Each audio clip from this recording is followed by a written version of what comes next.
Hello नमस्कार बच्चों, मैं अर्चना हिंदी अध्यापिका। तो बच्चों आज हम करेंगे 10वीं कक्षा की फसल कविता की व्याख्या।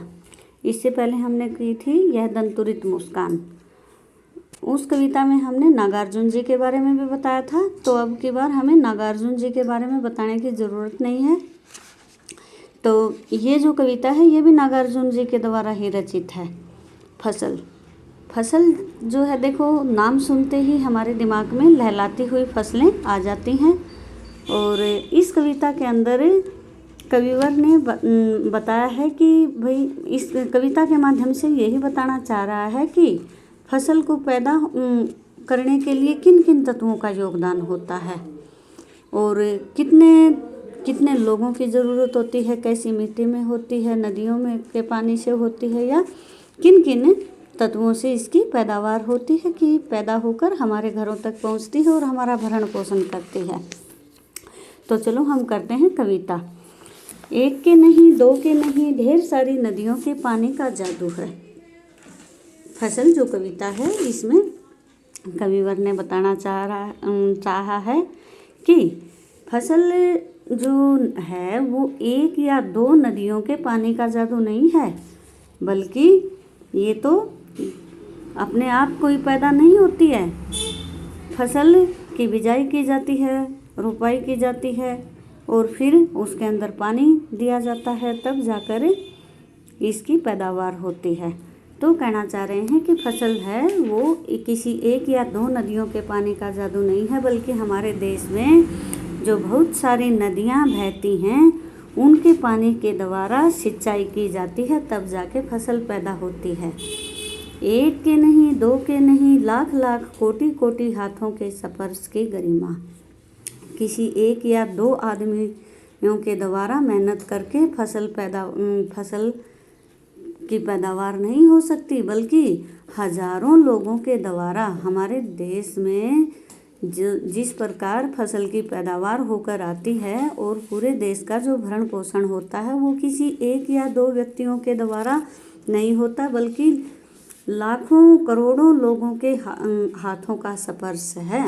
लाखों करोड़ों लोगों के हाथ उसके अंदर लगे हुए होते हैं, लाखों करोड़ों लोगों के द्वारा मेहनत की जाती है, तब जाकर फसल पैदा होती है, फसल की पैदावार होती है।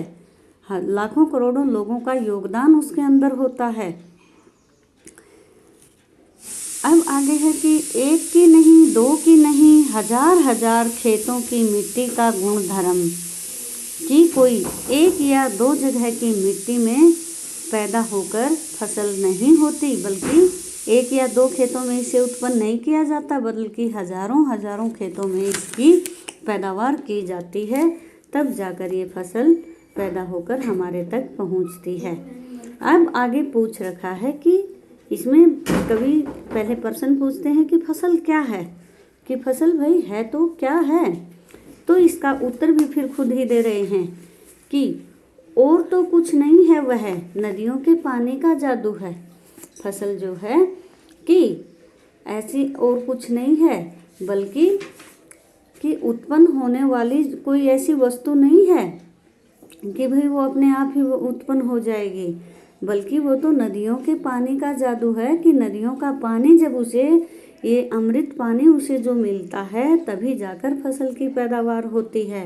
हाथों के स्पर्श की गरिमा है। असंख्य आदमी, असंख्य किसान, मजदूर, पुरुष, औरत जो इसके अंदर मेहनत करते हैं वो बहुत सी असंख्य आदमियों के परिश्रम का गौरव है। हाथों की स्पर्श की महिमा है, बल्कि हजारों लोगों के द्वारा या लाखों करोड़ों लोगों के स्पर्श की महिमा है।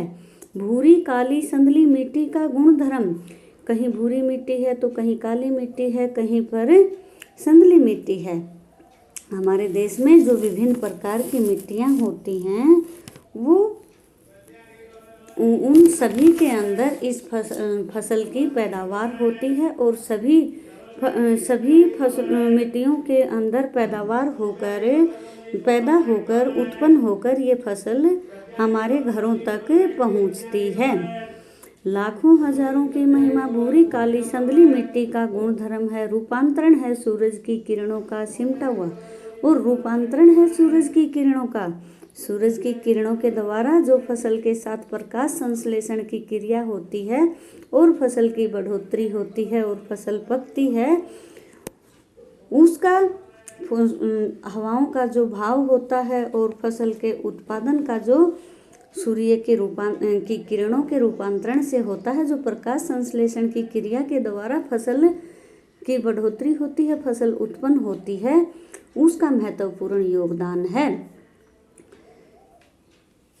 सिमटा हुआ संकोच है हवा की थिरकन का और सूर्य की किरणों के साथ, इन दोनों लाइनों की रूपांतरण है सूर्य की किरणों का, कि सूर्य की किरणों के साथ जो प्रकाश संश्लेषण क्रिया होती है, और सिमटा हुआ संकोच है हवा की थिरकन का, और सूर्य की किरणों के अंदर या धूप के अंदर जो हवा के अंदर फसलें लहराती हैं, फसल लहलाती हुई पकती हैं, तो उन सब का ये एक समन्वित रूप है फसल के